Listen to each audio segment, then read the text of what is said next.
안녕하세요. 김태순의 유아부모 상담쇼. 이럴 땐 이렇게 그 8번째 시간이 돌아왔습니다. 반갑습니다. 추석 연휴는 다 잘 보내셨죠?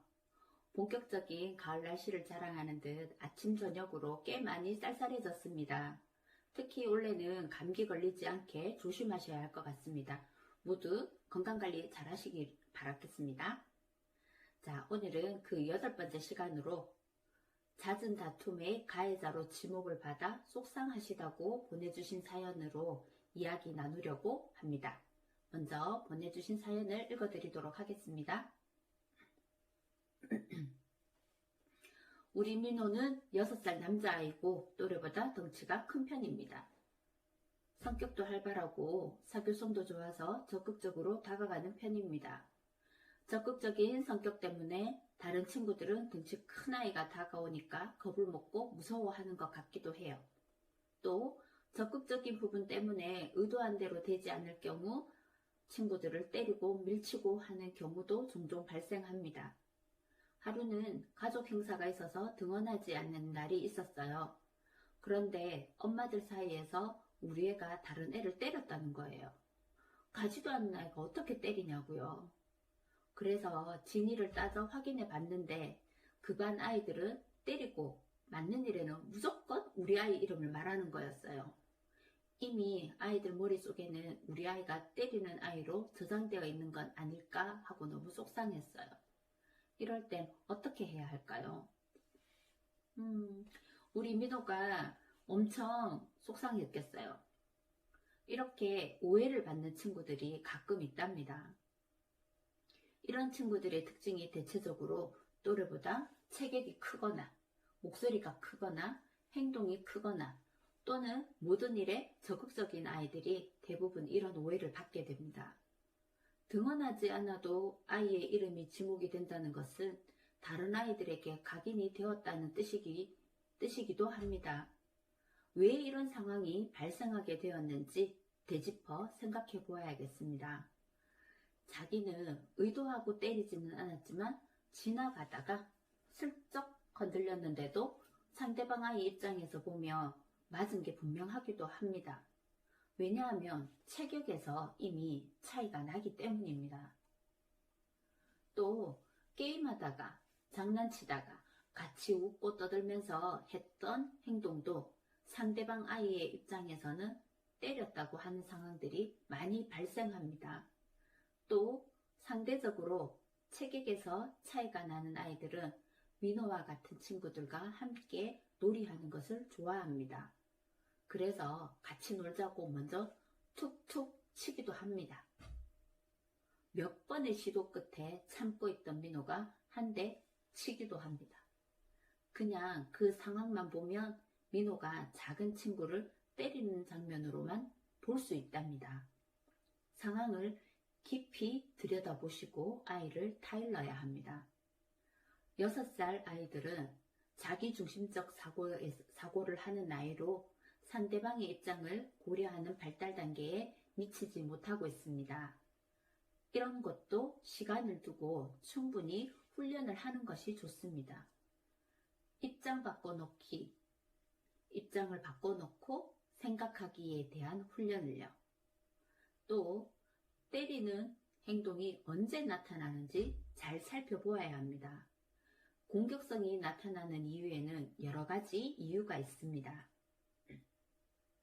그 이유에 대해서 살펴보겠습니다. 첫 번째, 기본적인 아이들 사회의 규칙을 모를 때. 규칙은 약속입니다.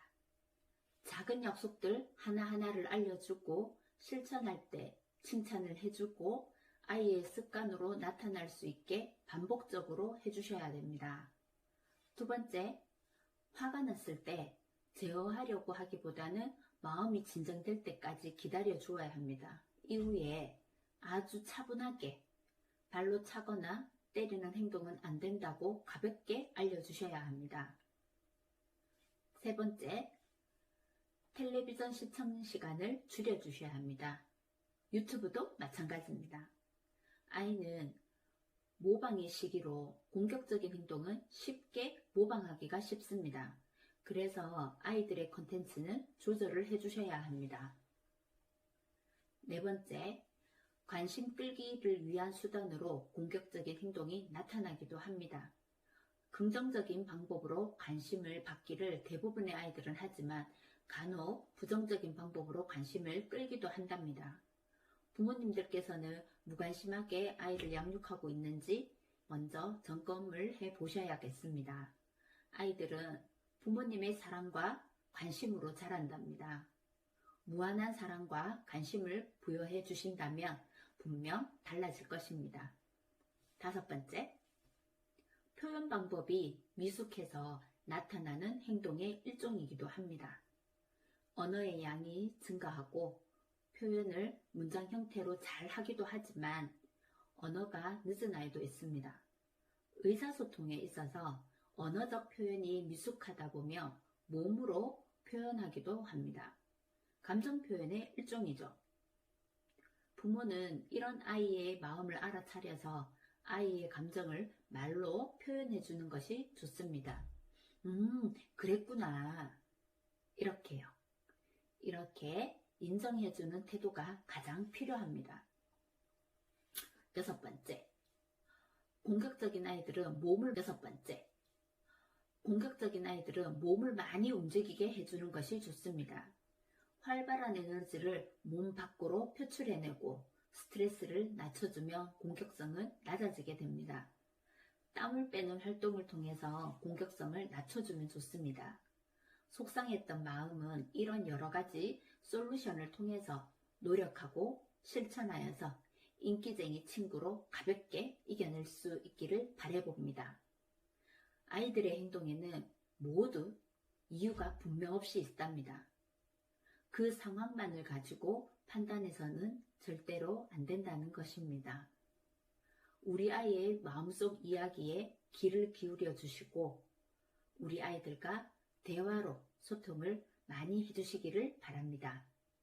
이번 한 주간 동안은 우리 아이들과 마음속 이야기 한 가지씩을 나누는 그런 시간을 보내셨으면 좋겠습니다. 한 주간도 우리 아이들 많이 사랑해 주세요. 저는 다음 주 이 시간에 다시 찾아뵙겠습니다. 한 주간도 건강하게 잘 보내세요. 감사합니다. 안녕.